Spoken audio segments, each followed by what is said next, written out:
Hello, everyone, and welcome. My name is Jamie. I am a spiritual teacher, and I'm here to share some messages from Spirit about developing your intuition. So, intuition is probably the biggest thing aside from cleansing and protecting energy that I get asked about. Intuition is something that everyone has. There are no exceptions. Some of us may be more gifted intuitively than others, and that comes from, lifetimes of being intuitive and also, things in this lifetime that can open up your intuition, experiences that may have happened. So, intuition is both a gift and a skill. You can, again, be gifted, but you can develop it as a skill. Everyone has the ability to connect with their intuition. What is your intuition? Your intuition is really your inner being talking to you in a quiet statement voice. So your ego is often questions. Oh my gosh, what about this? What about that? Oh, maybe I should do this. Oh, maybe we should do that. Might that happen? I should probably bring that because, those rapid fire questions, suggestions, not really a clear, concise, calm, gentle, quiet voice. That's anxiety, that's ego, that's worry, that's fear. Intuition is usually a single statement. It can be more than once, but it will always be calm and direct. But it won't be very loud. And if you dismiss it often, you won't be able to hear it amongst the noise of your ego. So that brings me to the first kind of step to developing your intuition, which is learning how to quiet the mind. Because if you're in a loud room with music blaring and everybody yelling, it's very hard to hear your best friend, even if she's sitting right next to you. But if you're in a quiet room, you could be talking quietly and you'll be able to hear every word. And so your intuition needs you to, again, quiet the mind noise. And the best way to do that is through meditation. Now, there are tons of different ways to meditate. I have my favorites. Other people have their favorites. When I first started out, guided meditation was the best for me because it was very hard to sit still. And there were also a lot of emotions coming up. So the guided meditation helped keep my mind focused. The music, which is usually like a form of binaural beats, is very calming for the nervous system.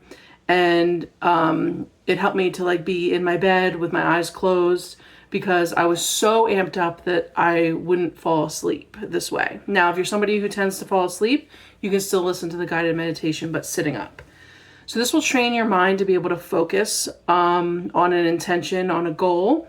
And from there, you can graduate to other types of meditation, specifically silent meditation. So silent meditation is really what's going to open up your connection with your intuition, because what happens during silent meditation is you're going to hear or experience all of those thoughts that you get throughout the day. When you first close your eyes, it's going to be what's going on later today, what's going on tomorrow, what about next week, what about that thing that happened last year, remember that, remember how embarrassed you were? All of those things are going to flood up to the surface, and that's why a lot of people don't meditate, is because they're like, this is so uncomfortable. Why would I want my mind to listen to my mind replay all of my greatest failures or fears? And I'm here to tell you that the reason why we do it in small spurts is because, yes, it is uncomfortable. But the reason behind meditation is that the more that you sit and don't give those thoughts attention, the more they're going to fly away. So that's the thing about meditation. You're not sitting there entertaining these thoughts. You're going to be focusing on something like coming back to your breath, or I prefer to focus on my heart chakra. So this involves simply bringing my awareness down to this area, to my heart, envisioning a bright light where my heart is, which helps me feel connected to spirit, and just focusing there. Just focusing there, nothing more. And then, every split second in the beginning, you're probably going to be floating back up into the mind and following those thoughts all around the block. And that's okay. That's natural. It's going to happen. But with practice, it will get easier.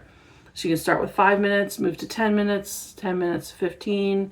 And then I like to meditate for about 30 minutes a day, sometimes longer, sometimes shorter. And my meditation practice usually involves a cleansing and protection in the beginning, and then the heartfulness style silent meditation. And that's also something that you can do. You can listen to a protective meditation and then sit silently once it finishes. You can really do anything that you want, but even just a few minutes is going to make a big difference when you're training your mind to quiet down. So it's essentially like, rather than giving these thoughts the energy that they want, you're just pulling your energy back into your heart space or to your breath, to your body. So now that we've cleared our mind, and not that it will ever be perfectly clear, believe me, it won't, your intuition has some space to come through. So you're kind of creating the space, and then your intuition can come through in those moments where you most need it, or just during meditation. So you don't want to be actively thinking about a problem like, oh, what do I do about Johnny's baseball team? You don't want to be thinking about it and expecting an answer to come through. You want to just be focusing on clearing your mind and focusing on the heart, and that answer will come out of the blue. It's almost like a game where you have to stop thinking about it in order to actually receive the answer. And with bigger problems, this can obviously be extremely difficult. So sometimes I take this to the next level, and I will envision myself handing my worries, my problem over to Jesus or any other ascended master that I feel connected with at that time. And that helps me to kind of unburden myself and put it in God's hands. And then, I can at least say, okay, no, now somebody is paying attention or dealing with this problem. I'm not just unburdening myself and it's nobody's responsibility. It's God's responsibility. And so that helps me to feel safe. Okay, this is taken care of. I can relax. Even if it's just for the next 5 minutes. That's what you have to remember. So that's my little spiel on meditation. Again, this is the first step to really connecting deeply with your intuition. And that's when it's going to come through. It's going to come through in short, concise, clear statements that don't have any sort of urgency or fear behind them. There might be slight quickness. I'll tell a quick story. So one time I was eating a salad in my car from Wawa on my way to yoga, because I like to make sure I have something in my stomach, but not too heavy. So, I'm feeling really connected. But I was in a little bit of a rush. So I was a little bit, maybe anxious isn't the right word, but I was, not completely in la la land, relaxed. I was trying to get there. And so I'm eating the salad, and it's dark out. It was the winter time. And there's a guy kind of hanging out around his car a few spots down. And I was aware of him, but at the time especially, I pushed a lot of those thoughts out of my head that were maybe there's danger here. And a few minutes later, I see him in my passenger side mirror, and he's approaching my door. And I had no sense of panic, no sense of extreme danger. I was just drawn to looking over there, saw him walking up, and I heard, "Lock the doors." Calmly, simply. I looked over without fear or panic, pressed the lock button, and immediately after I hit the lock button, he attempted to open my passenger side door. And again, I still didn't feel any panic. I saw him back up and say, oh, sorry. He pretended like he wasn't trying to get into my car. And then he walked around to the driver's side, and he kept about 10 feet away, and he was asking me to roll down my window, seeming to apologize. And I just waved him off and then, packed up what I was doing. Again, not frantically, because I just felt calm. I can't really explain why. I mean, maybe I should have been a little bit more alarmed, but I packed up my things and I left. In hindsight, I wish I probably would have called someone and let them know. But at the same time, I think part of me believed that it was an accident, and maybe it was. Maybe it was. Or maybe I had the sense actually that he was a drug dealer and that he thought I was coming to buy drugs from him. But that doesn't really explain why he would open my door without my awareness. So I do think maybe he was going to rob me. And yeah, so again, at the time, I don't think I was as alarmed as I could have been, especially after the fact. But regardless, Spirit was there for me. There was a clear message: lock the doors. I hit lock and it was just in time. And that was that. So, yes, my mind was quiet. I was watching something on my phone, so I was distracted. It's not like I was like in meditation and this message came through. This was, through whatever thoughts I had going on in watching what I was watching. So your mind doesn't, again, need to be completely quiet. It's just, again, you're going to kind of train this relationship and it's going to benefit you in situations like that. So once you start hearing more intuitive hits, you're going to pay attention to them and follow through on them. And that's a way that you're creating a relationship with your inner being, with your intuition, with your subconscious mind, however you kind of want to view what is coming through.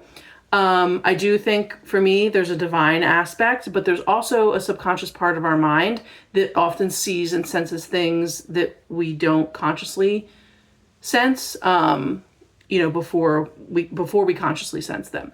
And you could argue that those two things are the same or different. It doesn't really matter. The point is your intuition, that's the message that comes through. That's what you need to pay attention to. The more that you pay attention to it, the more intuitively you're going to live your life and the more it will serve you. In the West, we're kind of devoted to the conscious mind. We think that if it isn't thought of or developed by the conscious mind, that it's like worthless. And that's really just a function of the patriarchy just overly controlling everything. And, women's femininity and intuition is totally disregarded and kept in the home and considered lower and lesser. And so there's been this kind of like break and severing that women, especially women, have experienced, but men too, from our intuition, and it needs to be nurtured again. So, these beautiful flowers and fruit-bearing plants, which is your intuition and spirituality, they used to thrive on their own, but after years of being ripped out and sprayed with chemicals and judged as worthless and thrown in the trash can, now we need to plant these seeds again and nurture them more consciously. Whereas, again, in the past, this was kind of just a natural thing that sprung up in a person's life, especially a woman's life. And again, now we need to focus and retrain our mind, because we've been trained, we as in all people, not just women, but especially women, have been trained to think about things in the masculine way, the logical way, the rational way. And that is just as important as the intuitive way, but it's meant for different things, and it's meant to be balanced by intuition, not completely ruled. And that's, to me, why everybody has anxiety, is because the logical mind goes off the rails without any sort of intuition. Intuition tells you, gives you a solid piece to build on. It might be what to do or when to do it or who to do it with. And then the rest of the pieces kind of come along, logically. Or again, these two energies just kind of work together, and that's the best way to make decisions, because we can't possibly know everything rationally. And when we try to weigh it all we end up as is weighed down. So we're trying to weigh all these things and it just crashes onto us. And that's, to me, the experience of anxiety. Whereas with intuition, we can say, okay, I see all those pieces over there, all the possibilities of what can happen. I'm not picking any of that up. I'm going to ask for help first from my intuition, from my guides, and choose what to pick up and examine and to move forward with. So it's really a much better way to live. It's much more aligned for everyone, especially women. And you will find many benefits from starting to develop this relationship with your intuition. So let me see what else here.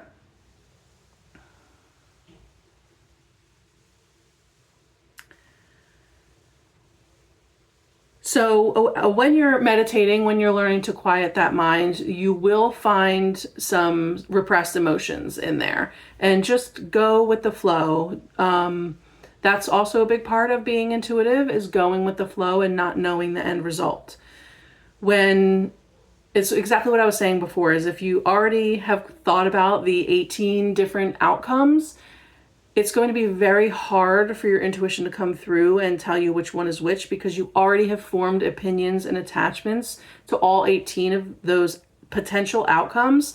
And you're not even seeing the 4 other outcomes that are totally possible, but are not in your mental wheelhouse because of many different reasons. Maybe something like that never happened to you before, or you're not expecting this person to arrive from somewhere, or whatever it might be. So it's clearing out your mind. It trains you to, even if you do overthink and come up with these like 18 different possibilities, you then practice, releasing attachment to them, as in, okay, I've done my fair share of logical thinking. I can't get an answer that way. I'm going to kind of detach and give myself some time and space to intuitively allow something to come through. And again, it won't come through as in, oh, option number 6, that's really good because blah, blah, blah, blah, blah, blah, blah, blah, blah. No.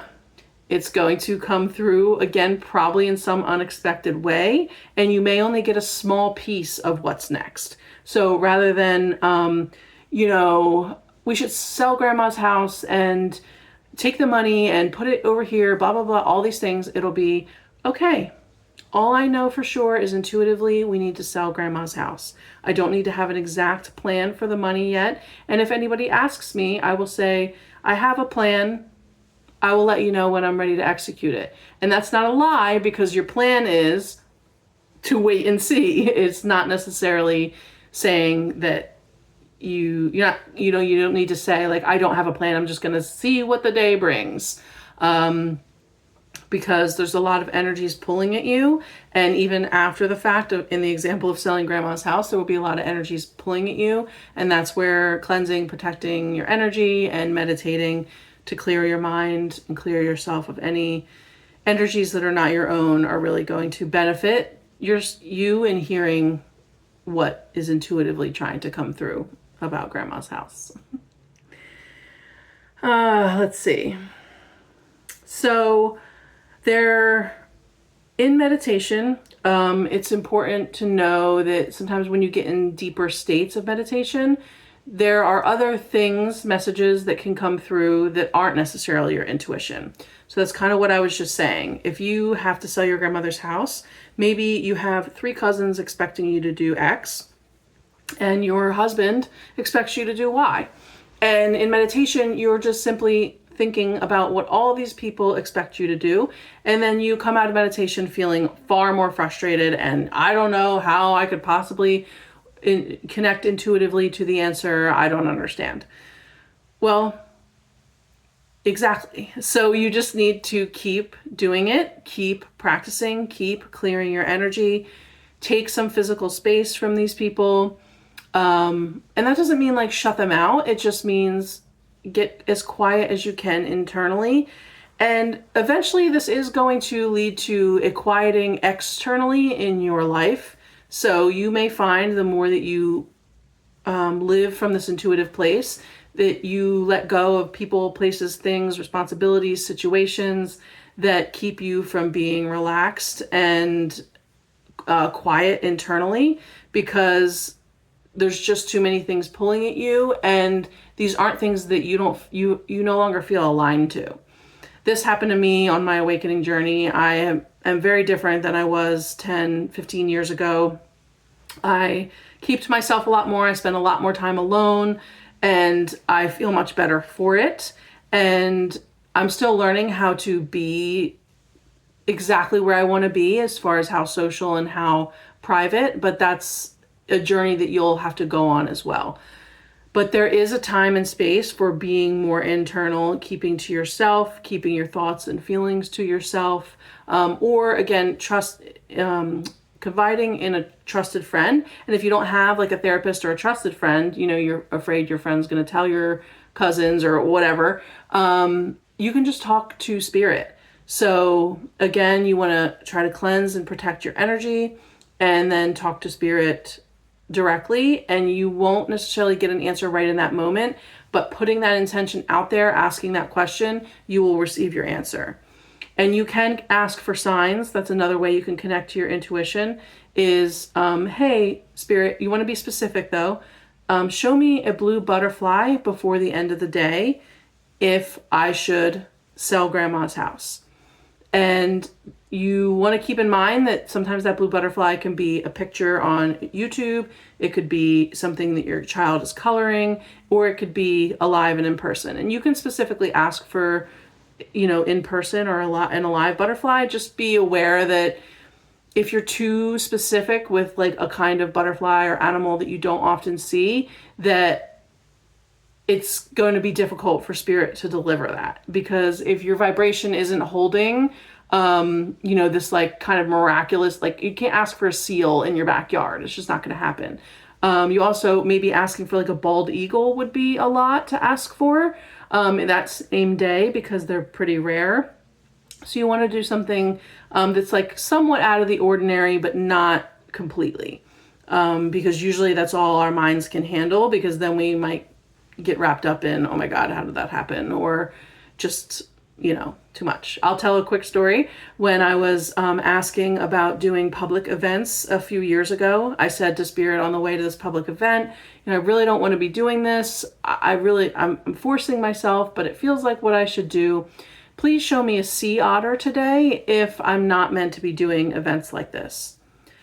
So about 4 hours go by in the event. I'm totally caught up in the energy and feeling very ungrounded, to be honest. But usually when I am in those events, I feel good. And it's not until later or after that I feel, honestly, just everybody's energy in my field, and it kind of settles and I feel like crap. But it was about 4 hours in. My sister and I went through for a walk through the festival for ourselves. And I was looking right at this nature. I was called over to this nature booth, again, forgetting that I had asked Spirit for this message. And I'm just like kind of out of it, like looking around. And right in front of me are pictures of animals.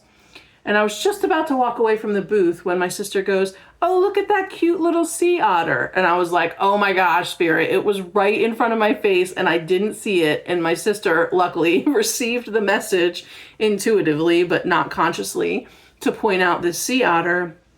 And I was like, oh, and it like snapped me back to reality and was like, wow, that was clear as day. I'm not supposed to be doing these events. They're too much for me energetically. So it's things like that. Again, I asked for a sea otter, but I knew I wasn't going to see a sea otter in real life like that. I mean, I guess it was possible technically, but the fact that I saw a picture of one and was staring pretty much right at it and then didn't realize, you know, your guides will find a way to communicate with you if you have a clear intention. You want to be clear. Don't wish, well, what about a sea otter or a squirrel or a rabbit or really like any of them? No, you want to say one thing and stick to it and ask a clear question. So I've talked a lot about energetic clearing and protection in this video. It's something that I talk about a lot and have worked with a lot of clients on. And so I'm going to do a, energetic clearing and protection meditation and link it below. I'll also link some different things, some different resources that I find really helpful with that. This to me is one of the biggest things, clearing out, again, ignoring those thoughts that are just worry and fear, and then also clearing yourself of other people's expectations, you know, even energies from past situations. Maybe you had to sell your aunt's house years ago and you were traumatized because everybody thought you were the bad guy and all that stuff. So all that stuff can be cleared out during meditation, but you want to definitely, as much as you can, set intentions for that and, not allow all of those other people's responsibilities and expectations to influence your decision so you can hear your intuition.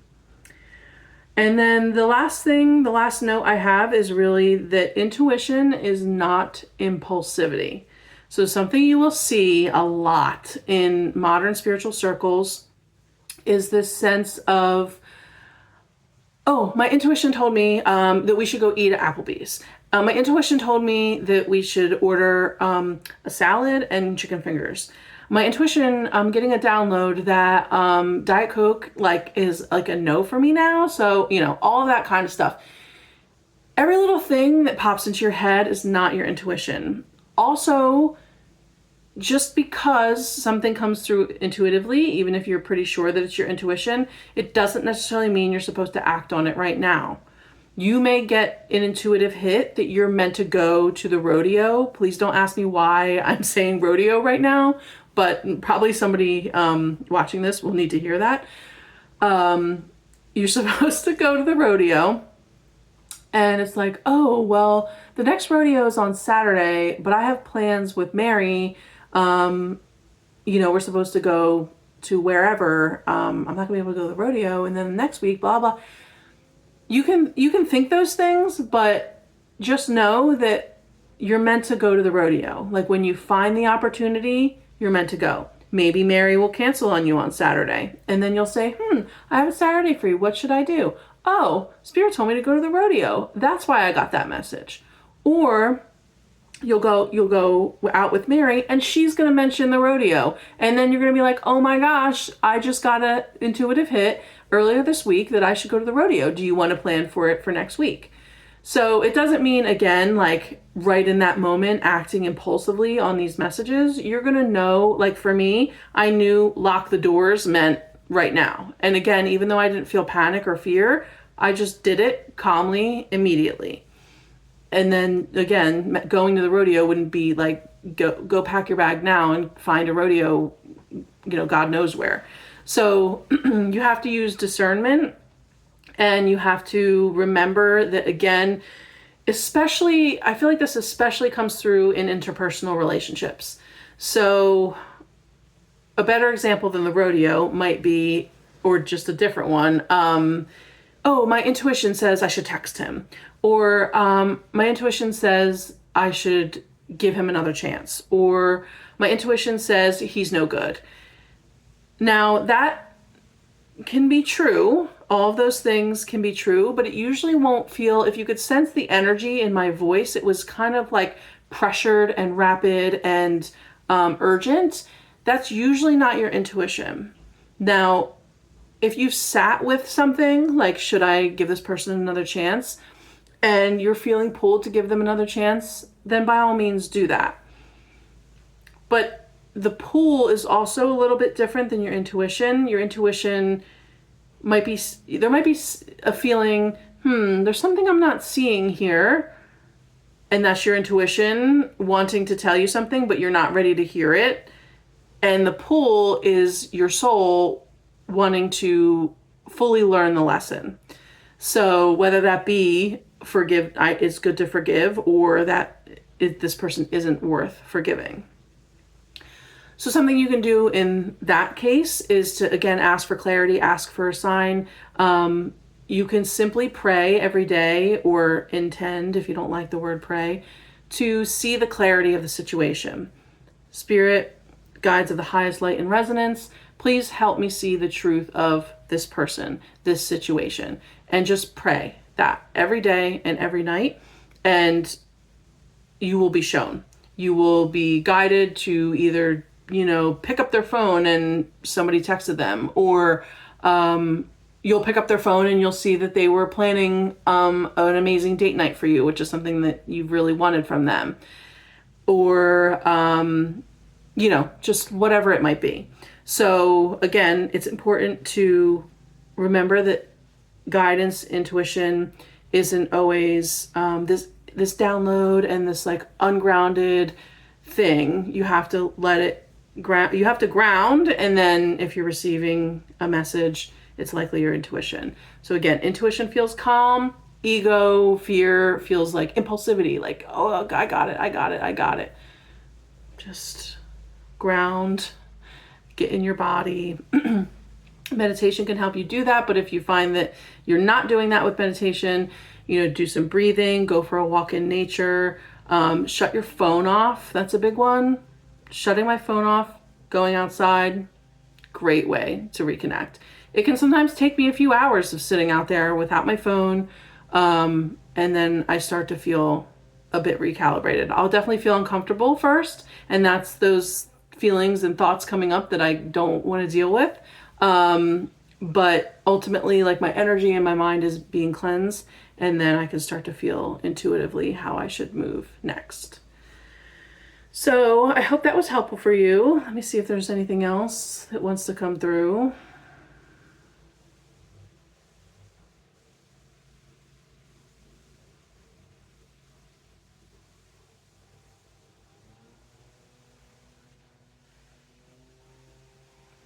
I think that's all for now. I think I'll be doing another video on different influences, things that can influence your thoughts and your emotions. But right now, this video is about getting more in touch with yourself so you can start to identify, even with the next step, which is identifying what thoughts and feelings are your own, what's other people, what's things from the past, what's things from past lives, ancestors, things like that. So again, learning how to meditate, doing guided meditations that involve energetic clearing and protection and intention. So you can focus on forgiveness, you can focus on whatever, and then ultimately silent meditation is what's really going to help open you up. Just remember to keep those intentions clear. I find them best if I say them out loud, but if you can't, I would suggest writing them down. And then lastly, you can think them if you have no other way to do that. It's just that, again, if we have all those other thoughts jumbling around and then we think, oh, send me a butterfly, Spirit's like, I can't keep track of all your thoughts. Like, you have to be clear, and saying it out loud is putting it into the universe or writing it down in a clear way.